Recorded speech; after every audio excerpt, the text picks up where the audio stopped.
আল্লাহ তাআলা বলছে ওয়াজাআত সাকরাতুল মাউত বিল হক।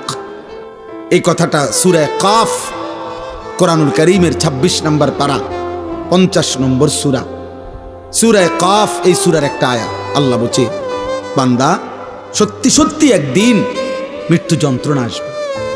মানুষের শুধু মৃত্যু হয় না, বরং মৃত্যুর পূর্বে মালাকুল মউত আজরাইল জান কবজ করার আগে একটা মৃত্যুর যন্ত্রণা শুরু হয়। এ যার শুরু হয় সেই কেবল বোঝে, অন্যরা জানে না, সে উপলব্ধি করে।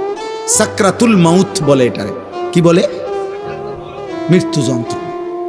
তাফসীরের মধ্যে আছে এই পৃথিবীর সবচেয়ে বড় ঈমানদারও যদি হয়, তিনি যদি নবীও হয়, তিনি যদি রাসূলও হয়, তিনি যদি সর্বশ্রেষ্ঠ রাসূলও হয়, তারও মৃত্যু যন্ত্রণা হয়। আবার সে যদি সর্বনিকৃষ্ট কাফেরও হয়, তারও মৃত্যু যন্ত্রণা। সাকরাতুল মাউত থেকে কারো মুক্তি নেই। মৃত্যু যন্ত্রণা নবীরও হয়েছে, উম্মতেরও হয়। মৃত্যু যন্ত্রণা খুদ আমাদের নবী সাল্লাল্লাহু আলাইহি সাল্লামেরও হয়েছিল। মৃত্যু যন্ত্রণা পৃথিবীর নিকৃষ্ট কাফেরদেরও হয়েছে। কিন্তু উভয়ের মৃত্যু যন্ত্রণার মধ্যে পার্থক্য আছে, অনুভূতির মধ্যে পার্থক্য আছে, সেটা পরে বলতেছি। আগে এই কথাটা প্রথম প্রমাণ বুঝাইতেছি আর কি, যে মৃত্যুর পূর্ব মুহূর্তে সাকরাতুল মাউত এটার মুখোমুখি হইতে হবে প্রত্যেককে, ঈমানদারকেও নাফরমানকেও। হাদিসের মধ্যে আছে আম্মা জান আয়েশা রাদিয়াল্লাহু তাআলা আনহা, নবীজির বিবি, নবী সাল্লাল্লাহু আলাইহি সাল্লাম উনার বুকে মাথা রাখা অবস্থায় ইন্তেকাল করছেন। তো নবীজি সাল্লাল্লাহু আলাইহি সাল্লামের ইন্তেকালের পূর্ব মুহূর্তে হযরত আয়েশা রাদিয়াল্লাহু তাআলা আনহা বলেন, আল্লাহর নবী সাল্লাল্লাহু আলাইহি সাল্লামের কপাল মোবারক বারবার ভিজে ছিল, ঘামে ভিজে যাচ্ছিল। আমি এক বাটি পানি আইনা দিছি পাশে, আমি নবীকে দেখলাম বারবার তিনি ডান হাত মুবারক ওই বাটির পানির মধ্যে ভিজাইতেছেন আর কপাল মুছতেছেন ঘাম, ইন্তেকালের পূর্ব মুহূর্তে। আর নবীজি বলতেছিলেন, তখন দোয়া করতেছিলেন, আল্লাহুম্মা আইন্নি আলা সাকারাতিল মাউত, আয় মাওলা মৃত্যু যন্ত্রণার এই মুহূর্তে আপনি আমারে সাহায্য করেন। আল্লাহুম্মা হাফিন আলাইয়া সাকারাতিল মাউত। এরপরে নবী বলছে, আল্লাহ আমার মৃত্যু যন্ত্রণা সহজ করে দেন। এরপরে নবী বলছে, লা ইলাহা ইল্লাল্লাহ, আয় মাওলা আপনি ছাড়া আর কোনো ইলাহা নাই। এরপরে বলছে, ইন্না লিল মাউতে সাকারাত, মাওলা মৃত্যুর বড় যন্ত্রণা। আমি বুঝতেছিলাম, আমার মনে হয় তিনি তো মাসুম নবী, তিনি তো নিষ্পাপ নবী, তিনি তো মাহবুব আল্লাহ তাআলার। তো তিনি যেন বলতেছেন, আল্লাহ মৃত্যুর বড় যন্ত্রণা। তার মানে তিনি বলতেছেন, মাওলা আমার কাছে যদি মৃত্যুর যন্ত্রণা এমন মনে হয়, হায় মাওলা আমার গুনাহগার উম্মতের কি হবে তাইলে, আমার নাফরমান উম্মতের মৃত্যু যন্ত্রণা তাইলে কি হবে। এরপরে 5 নম্বর শব্দ হলো, নবী এরপরে বলতেছিলেন, বালির রফিক আল আলা, এই মুমিনের মৃত্যু যন্ত্রণা হলেই বালির রফিক আল আলা। হাদিসের ব্যাখ্যার মধ্যে আছে, অর্থাৎ হইল এগুলো যখন বলতেছেন নবীজি, তো আর মালাকুল মউত আজরাইল আসছেন, আল্লাহ নবী সাল্লাল্লাহু আলাইহি সাল্লামকে বলতেছিলেন, বন্ধু আপনার মালিক জানতে চাইছে আর কিছুদিন থাকবেন কিনা নাকি যাবেন। আল্লাহ নবী বারবার বলতেছিলেন, বাল আর রফিক আল আলা, না না মালাকুল মউত আজরাইল, আমি বরং আমার বন্ধুর সান্নিধ্যই চাই, আমি আমার পরম বন্ধুর কাছেই যেতে চাই। এই কথাটাই তাফসিরে আছে। হাদিসের ব্যাখ্যার মধ্যে আছে, কোন ঈমানদার, কোন মুমিন, কোন মুত্তাকিরও মৃত্যু যন্ত্রণা হয়। মৃত্যুর যন্ত্রণা যেটা, এটা হয় ওনার কষ্ট যেটা, এটা হয়। কিন্তু মুমিনের মৃত্যু যন্ত্রণা শুরু হলে তার দিল খুশিতে আনন্দে উৎফুল্ল হয় যে হায় আমার বন্ধুর মোলাকাতের সময় হয়ে গেছে। গত 60 বছর আমি যে বন্ধুর জন্য সেজদা দিছি 5 ওয়াক্ত, গত 60 বছর, 40 বছর, 50 বছর যে মালিকরে আমি ডাকছি দিবানিশি, কখনো সুবহানাল্লাহ, কখনো আলহামদুলিল্লাহ, কখনো ডাকছি আল্লাহু আকবার, কখনো ডাকছি লা ইলাহা ইল্লাল্লাহ, কখনো ডাকছি আস্তাগফিরুল্লাহ। এভাবে বারবার বারবার সকালে দুপুরে সন্ধ্যায় বিকালে দাঁড়িয়ে বসে শুয়ে হাঁটতে চলতে উঠতে বসতে যেই বন্ধুকে ডেকেছি, মৃত্যুর যন্ত্রণা শুরু হলেই মোমেন বলতে থাকে, এবার বুঝি আমার বন্ধুর মোলাকাতের সময় হয়ে গেছে। সুবহান।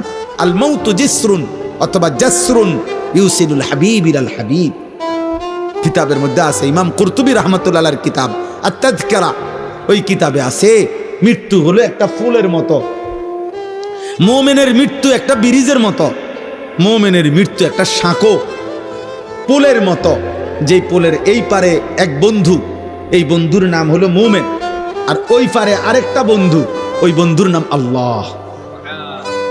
এই একজন হাবিব, এখানে একজন হাবিব, তো ওই পারের বন্ধু আল্লাহ, এই পারের বন্ধু মুমিনকে ডাকতেছে, আও আয়ালাও, এই পোল এটা পার হয়ে আসো, আসো আমি বন্ধুর মোলাকাতে আসো।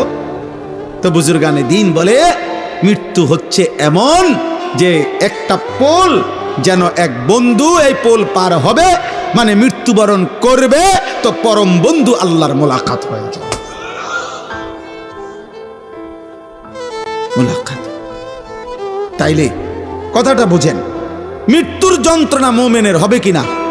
কথা বলে না? ভীষণ যন্ত্রণা, ভীষণ যন্ত্রণা। কিন্তু মুমিন এতে করে যত যন্ত্রণাই হোক সে তৃপ্তি পাবে। কোনটা? কেন? আমার আল্লাহর সাথে কি হয়েছে? সাক্ষাতের সময় হয়েছে। কিন্তু মৃত্যুর যন্ত্রণা হবে। আচ্ছা, মুমিনের মৃত্যু যন্ত্রণা কেমন? আরেকটা উদাহরণ দেই। রাসূলুল্লাহ সাল্লাল্লাহু আলাইহি সাল্লামের বিখ্যাত একজন সাহাবী হযরত আমর ইবনুল আস রাদিয়াল্লাহু তাআলা আনহু, আমর ইবনুল আস, আমার কাছে আমার গাড়িতে একটা কিতাবে আছে, এই কিতাবের নামই হলো ওয়াজাআত সাকরাতুল মাউত বিল হক। আমি এটা পড়ি আর কি, আরবি কিতাব। ওইখানে আছে আরব দেশের একজন বড় আলেম, মাশহুর বর্তমান সময়ের একজন বিখ্যাত ব্যক্তি ডক্টর আয়েজ আল কারনি, ওনার লিখিত কিতাব।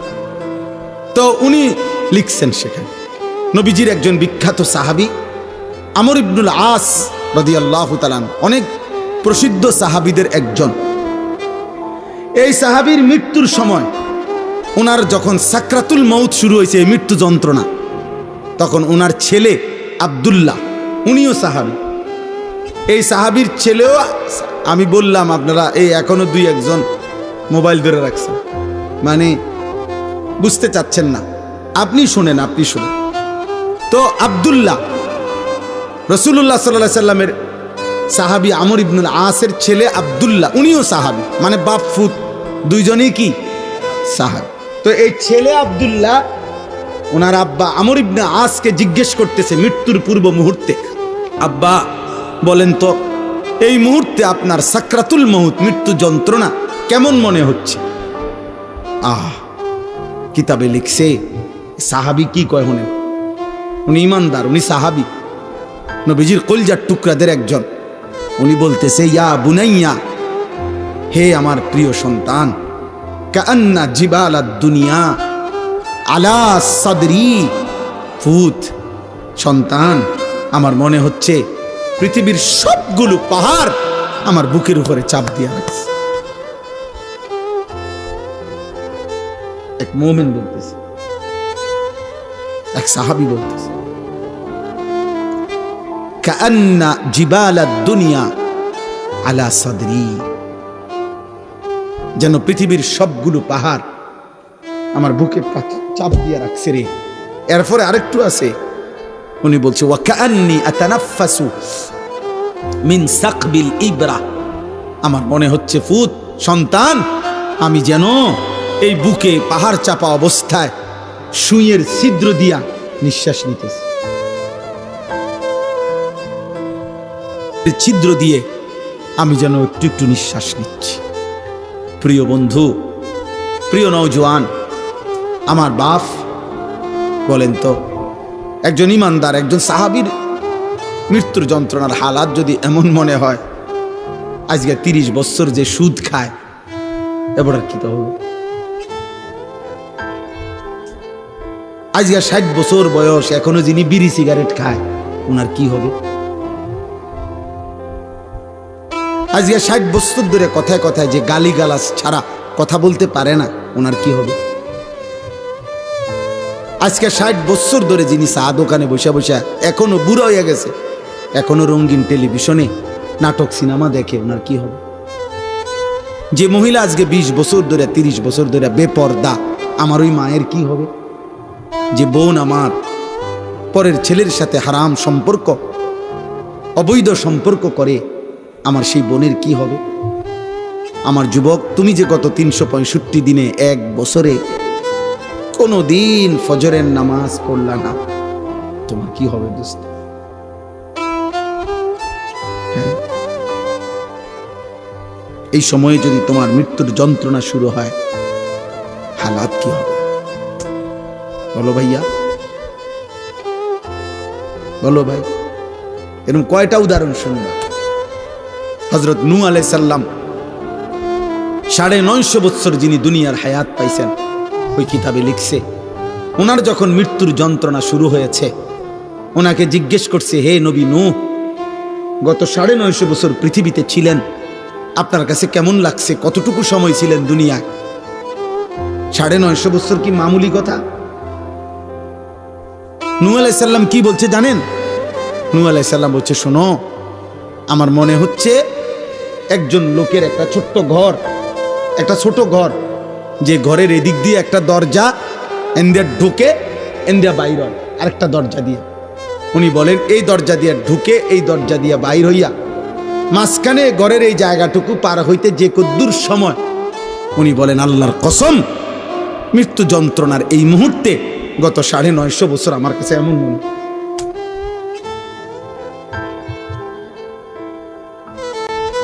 তিনি নবী, তিনি নবী, ওনার হালাত যদি এমন হয়, আমার কি হবে? আমাদের কি হবে? আমাদের কি হবে? আয় করিম। এজন্য দোস্ত তাফসীরে একটা উদাহরণ লিখছে, এই একটা উদাহরণ দিলে আপনি বুঝবেন। এবার বিপরীত অংশের উদাহরণ শুনেন। এই পৃথিবীতে ধরে নেন, ছেলেরা তোমরাও শোনো, কোনো একজন যদি বুঝে, এই পৃথিবীতে যদি কেউ, তাফসীরের মধ্যে লিখছে 900 বছর হায়াত পাইল। কয়শো বছর? এই 900 বছর সে আল্লাহর নাফরমানি করছে। ধরেন চুরি, ডাকাতি, জিনা, ব্যভিচার, মদ, জুয়া, নাচ, গান, সুদ, ঘুষ, হারাম, আল্লাহর নাফরমানিতে কাটাইছে। সেজদা দেয় নাই, বন্দিগি করে নাই। কিন্তু 900 বৎসরে কোনো দিন 1 সেকেন্ডের জন্য হয় কোনো দুঃখ কষ্ট পায় নাই। ধরে নেন একবারের জন্য একটু চোখের পানি পড়ে নাই তার, একটা কাঁটার আঘাতও তার কোনোদিন লাগে নাই, 1 সেকেন্ডের জন্য তার মনটা খারাপ হয় নাই, কোনো কষ্ট, কোনো যন্ত্রণা, কোনো দুঃখ তার হয় নাই। কয়শো বছরে? কিন্তু করছে কি? নাফরমান করছে কি? খোদার কসম তাফসীরে লিখছে, এই 900 বছর পরে আল্লাহর নাফরমানি করে 1 বিন্দু দুঃখ যে পায় নাই, যেদিন তার মৃত্যু যন্ত্রণা শুরু হবে, মৃত্যু যন্ত্রণার প্রথম সেকেন্ড, 1 সেকেন্ডে আল্লাহর কসম এই 900 বছরের সুখ আর আনন্দ এই নাফরমান প্রথম সেকেন্ডেই ভুলে যান। দ্বিতীয় সেকেন্ডে যদি তারে বলা হয়, হে আল্লাহর বান্দা, দুনিয়ার জীবন তুমি কেমনে কাটাইছো, সে বলবে, আয় রব মাওলা, জীবনের সুখ কি জিনিস আমি কোনোদিন দেখি নাই, আনন্দ কাকে বলে মাওলা আমি দেখি নাই। আহ, কবরের আযাব, আরো পরে তো বাপ আজরাইলের জান কবজের কষ্ট, সেটা তো আরো পরে। এটাই আমি তর্জমা বললে আমার কথা শেষ হয়ে যাবে। এরপরে হাসরের ময়দানের কষ্ট, এটা তো আছেই। মিজানের পাল্লায় ওজনের কষ্ট, সেটা তো আছেই। ফুলসিরাত পার হওয়ার কষ্ট, সেটা তো আছেই।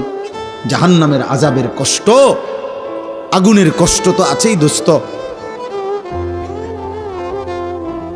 তাফসীরের মধ্যে আছে, ওই কিতাবের মধ্যে আছে, ইমাম কুরতুবীর কিতাব, ইব্রাহিম আলাইহিস সালাম আল্লাহকে, আরে আজরাইলকে একদিন বলছিলেন, আজরাইল, নাফরমান পাপীর জান তুমি কেমনে কবজ করো, তোমার আকৃতি চেহারাটা তখন কেমন হয় আমার একটাবার দেখাও।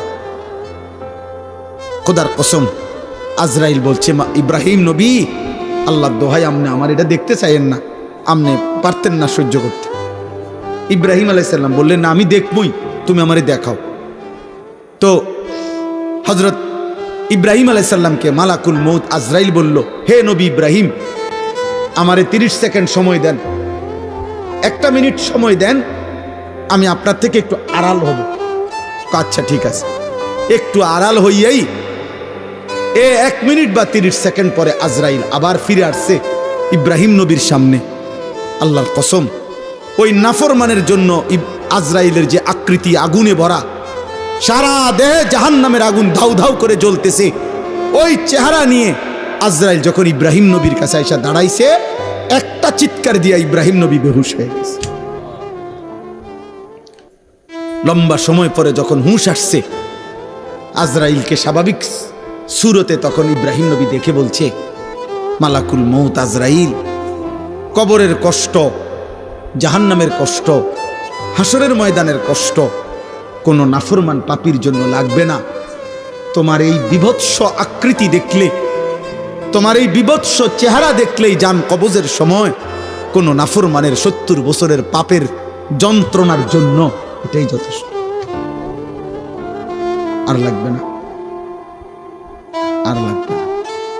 3 নাম্বার, নবী সাল্লাল্লাহু আলাইহি সাল্লামের হাদিসে আছে, আমি নিজে পড়ছি, আল্লাহ নবী সাল্লাল্লাহু আলাইহি সাল্লাম বলছে, কোন নাফরমান পাপীকে আল্লাহ তাআলা ফেরেশতাকে বলবে হাসরের ময়দানে, আল্লাহ বলবে, ওরে ওইখানেও নবী কথা বলছে যে 60 বছরে 70 বছরে যে কোনোদিন দুঃখ পায় নাই, আল্লাহ এরকম সুখের নাফরমান, ফেরেশতাকে বলবে, ওরে জাহান্নামের বাহিরটা একটাবার শুধু চারদিকে ঘুরাইয়া আনো, আর জাহান্নামের দরজা বরাবর বাহিরে তারে 1 মিনিটের জন্য 30 সেকেন্ডের জন্য দাঁড় করাইবা, এরপরে নিয়ে আসবা আমার কাছে। ফেরেশতা তাকে জাহান্নামের চারদিকে ঘুরাইয়া জাহান্নামের দরজার কাছে 30 সেকেন্ডের জন্য, 1 মিনিটের জন্য যখন রাখবে, দাঁড় করাবে, জাহান্নামের ভেতর থেকে আগুনের একটা গরম বাতাসের একটা ধাক্কা, বাতাসের একটা ঝটকা এই নাফরমান পাপীর বুকে এসে লাগবে। এরপরেই ফেরেশতা তাকে আল্লাহর সামনে নিয়ে আসবে। আল্লাহ তাআলা বলবে, আমার বান্দা গত 70 বছর খুব সুখে এবং আরামেই কাটিয়েছ না? আল্লাহর কসম, নবী বলে, ওই ব্যক্তি তখন বলবে, রব্বুল আলামিন, সুখ কাকে বলে, আনন্দ কাকে বলে আমি জীবনে কখনো দেখিনি। বিশুদ্ধ হাদিস। এজন্য প্রিয় ভাই, রাত অনেক হয়েছে, নয়তো আরো বলতাম। কয়টা শুনবা তুমি? কিসের উপরে ভিত্তি করে যারা নামাজ পড়ছেন না, কেন পড়ছেন না? কোন বিষয়ের উপরে আপনি আস্থা নিলেন? কার উপরে আপনার ভরসা নিলেন? কোন শয়তান, কোন ইবলিস আপনার আস্থা ভরসা দিছে যে তোর কিছু হবে না? কিসের উপরে ভরসা করে সুদ খাইতেছেন, কিস্তি নিতেছেন, হারাম উপার্জন করছেন? বলেন না, কোন কথার উপরে ভরসা করে? যুবক, তোমার কে এমন ভরসা হইল যাকে পেয়ে তুমি আল্লাহকে ছেড়ে দিলা? সুদখোর বাবা, কে আপনারে এরকম ভরসা দিল যাকে পেয়ে আল্লাহকে ছেড়ে দিলেন? বেপর্দা নারীকে বলেন, বেহায়া মহিলাকে বলেন, এই বোন, কে তোমার এমন ভরসা দিল? মা গাররাকা বিরাব্বিকাল কারীম। আল্লাহ বলে, বান্দা, আমার মতো দয়ালু মেহেরবান মাওলা থেকে কে তোমারে ধোঁকা দিল? আমার চাইতে এমন দয়ালু কারে পেয়ে গেলা যাকে পেয়ে তুমি আমি আল্লাহকে ছেড়ে দিলা? ছেড়ে দিলা। অতএব বাপ, এবার এই তর্জমাটুকু শুনেন দোস্ত, আমিও আপনিও। ওই যে বললাম, স্বীকার করেন আর নাই করেন, খেয়াল করেন আর ভুলে যান, মৃত্যু আসবে। আসবে তো? কথা বলে না? মনে থাকলেও আসবে, মনে না থাকলেও আসবে তো? 3 বেলা ঠিক মতো খানা খাইলেও মরবেন তো? কথা বলে না? রাজপ্রাসাদের লোকটা মরবে তো? পৃথিবীর সবচেয়ে ক্ষমতাধর লোকটা মরবে তো? পৃথিবীর সবচেয়ে বড় নেতৃত্বের অধিকারী ব্যক্তি মরবে তো? এবার আসেন এই তর্জমাটুকু বলি। তর্জমাটার মূল বক্তব্য হলো, মক্কার কুরাইশ কাফেররা প্রতিনিয়ত আল্লাহর নবীকে বিদ্রুপ করত আর বলতো, মুহাম্মদ, এই যে তুমি বলতেছ আমরা মরে যাব, মরে গেলে আমাদেরকে কবর থেকে আবার হাসর হবে, মিজান হবে, ফুলসেরাত হবে, কবর থেকে আমাদেরকে আবার উঠাবে, কি কও? ডিবুজি কথা, ডিবুজি কথা। 500 বছর আগের, 300 বছর আগের মাটিতে কারে কোনখানে দাফন করছে, কোন মাটি উইরা কোনান থেকে কই গেছে, কার হাড্ডি গোস্ত মিশা, এখানকার মাটি হয়তো গেছে কা কোন দেশে, কোন দেশের মাটি আইয়া পড়ছে কোনখানে, কোথাকার বালু কোথায় উড়ে গেছে, কই থেকে কারে পাইব, কি কই? মক্কার কাফের বেঈমানরা এটা বলতো। ফাকালাল কাফিরুনা হাদা শাইউন আজীব। মক্কার কাফেররা বলতো, মুহাম্মদ, এটা তো একটা আশ্চর্য কথা, কি কও এগুলা, কি কও? এবং তারা বলতো, হায় আমার শরীর, আমার সিদ্ধান্ত, আমি মন চাইলে খাই, মন চাইলে ঘুমাই, মন চাইলে সামনে যাই, পিছনে যাই, যা ইচ্ছা তাই করতে পারি, তাইলে আমি তো আমার কাছে স্বাধীন, আমারে আবার নিবে কে, উঠাবে কে, হিসাব করবে কে? এইভাবে তারা কোনোভাবেই কবর, হাসর, আখেরাত, বিচার, মিজান, ফুলসেরাত এগুলো বুঝতে চাইতো না।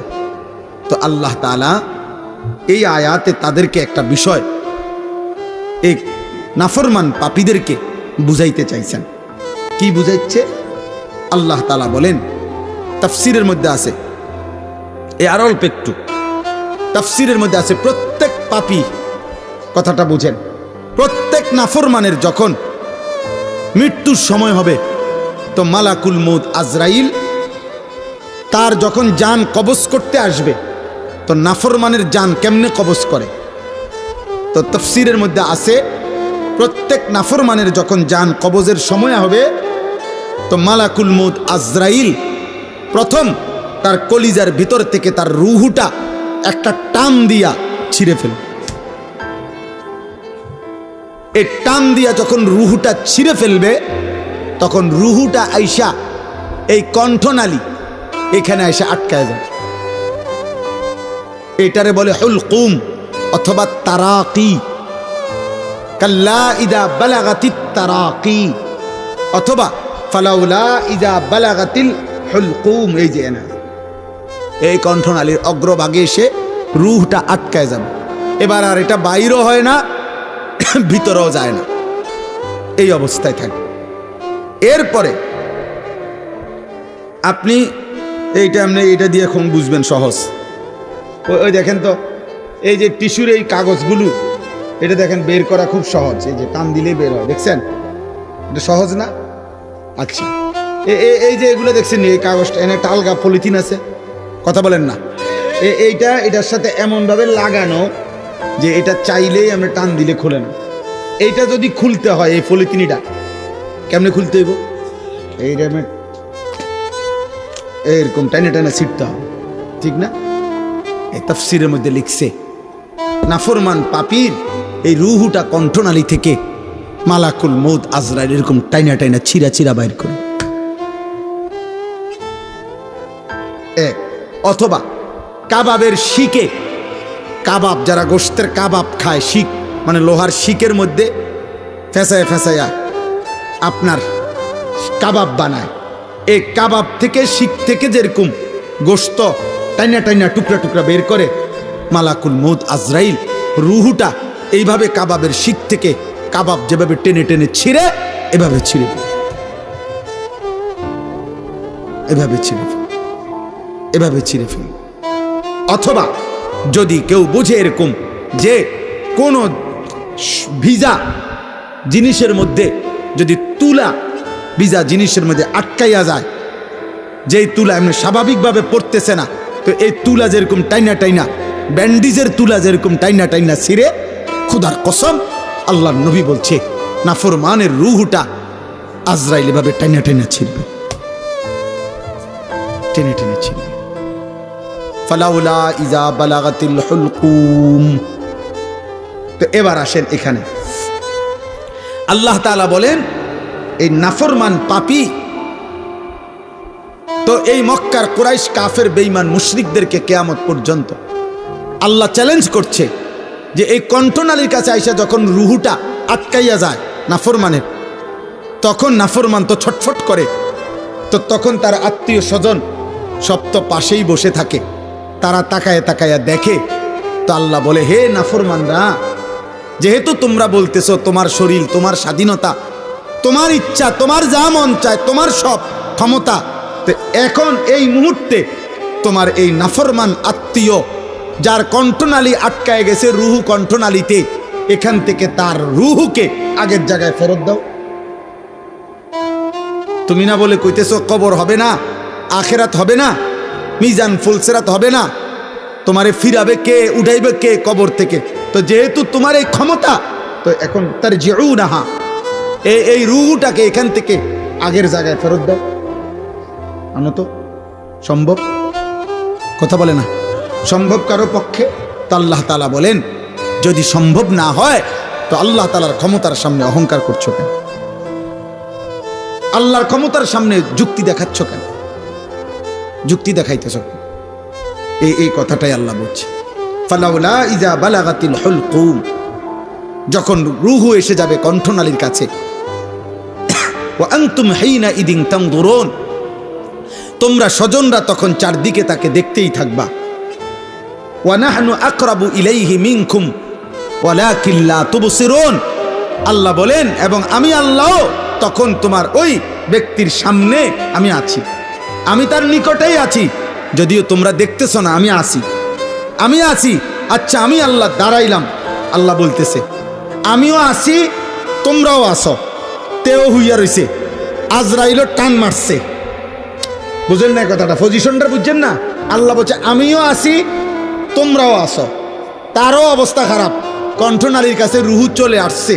এবার আমি আল্লাহ চ্যালেঞ্জ করলাম, ফালাউলা ইন কুনতুম গায়রা মাদিনিন, তোমরা যদি মনে করে থাকো তোমাদেরকে কবরে নেওয়া হবে না, আখেরাতে উঠানো হবে না, পুনরায় হাসরের ময়দানে একত্রিত করা হবে না, তাহলে তারজিউনাহা ইন কুনতুম সাদিকিন, তোমাদের দাবিতে যদি তোমরা সত্যবাদী হয়ে থাকো তাহলে এই রুহু ফেরত দাও।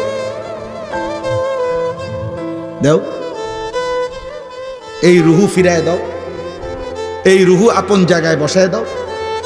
সম্ভব? কথা বলে না সম্ভব? তাহলে আল্লাহকে অস্বীকার করছো কেন? এমন মৃত্যু কি তুমি আর দেখো নাই? এমন লাশ কি তুমি আর দেখো নাই? এমন কারো জানাজা কি তুমি পড়ো নাই? বলো, যেই লাশের জানাজা পড়ছো তুমি খবর নাও, তার স্বজনরাও তো তারে বাঁচাইতে চেষ্টা করছে, তারে চান্দিনার থেকে ঢাকা নিছে, ঢাকার থেকে ইন্ডিয়া নিছে, ইন্ডিয়ার থেকে ব্যাংকক নিছে, ব্যাংকক থেকে তারে লন্ডন নিছে, খবর নাও। তাকেও তো বাঁচাবার জন্য বারবার চেষ্টা করছে, কিন্তু কেউ তো ফিরাইতে পারলো না। আমি আল্লাহ তো নিয়েই গেলাম। তাহলে তোমার চোখের সামনে যেহেতু প্রতিনিয়ত মানুষ মরছে, চলেই যাচ্ছে, তুমিও তো চলে যাবে, তুমিও তো চলে যাবে। তাহলে কেন এই বাড়াবাড়ি, কেন এই অহংকার? এমন যদি হতো যে আমার যে এই বেটা বাবা বসো, আব্বা বসো, এমন যদি হইতো যে আমার এই পরিমাণ শক্তি, ক্ষমতা, দল, পদ, পদবি আছে, সম্পদ আছে, যে আমি মৃত্যু থেকে ঠেকাইতে পারবো, এমন কি সম্ভব? কথা বলেন না? এই শেষ কথা বলেন। অতএব দোস্ত আমার, কোনোভাবেই মৃত্যুর এই অনিবার্য বাস্তবতাকে আমরা হারাইতে পারবো না, সরাইতে পারবো। মৃত্যু এসে আমাদের সব আয়োজন থামাই দিবে, সব ব্যস্ততা থামাই দিবে। নবীজি বলছেন সাল্লাল্লাহু আলাইহি সাল্লাম, ধরে নেন, নবীজি উদাহরণ দিয়ে বুঝাইছেন যে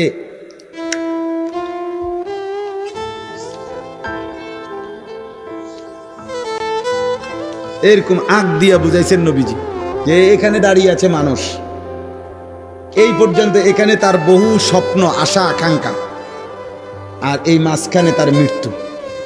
অর্থাৎ সে এখানে দাঁড়িয়ে এই পর্যন্ত পৌঁছার স্বপ্ন দেখতেছে, কিন্তু মাঝখানের এই মৃত্যু আইসা তারে খবরে নিয়ে গেছে।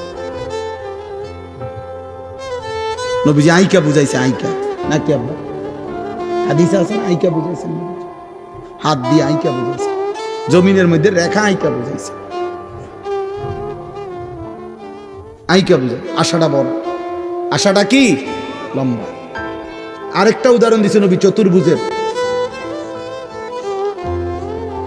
এরকম আল্লাহ নবী বলছেন চার কোণাওয়ালা এইটা হইলো মানুষ, আর এই ঘরের চাইতে বেশি ডানে বামে একটু বাড়তি, এটা হলো তার আশাগুলো। কিন্তু এই আশাগুলো পর্যন্ত বাস্তবায়ন, মাঝখানে অসংখ্য তার বিপদ মুসিবত, এগুলা পার করে তার হায়াতের চাইতে লম্বা এই আশা সে পূরণ করতে পারে না, তার আগেই কবরে চলে যায়। আল্লাহ কোরআনে বলছে যারহুম ইয়াকুলু ওয়া ইয়াতামাত্তাউ ওয়া ইউলহিহিমুল আমাল ফাসাউফা ইয়ালামুন। আল্লাহ বলে আমার নাফরমান বান্দারে ছেড়ে দাও, ও কতক্ষণ খাক, দুনিয়া উপভোগ করুক, আর লম্বা লম্বা আশা পোষণ করুক, অল্প সময়ের মধ্যেই সে জানতে পারবে মৃত্যু এসে তারে থামিয়ে দেবে। মৃত্যু আসে সোমবারে সাত ডালাই, রবিবারে কবরে, রবিবারে কবরে। আমি একবার দেখছিলাম কিছুদিন আগে, এক ছেলের যেদিন বিদেশের ফ্লাইট, ঠিক ওই দিন তার আব্বা কবরে, ওই দিন তার বাপের জানাজা হয়েছে। হতে পারে না? এমন হতে পারে? আমিও তো দেখছি।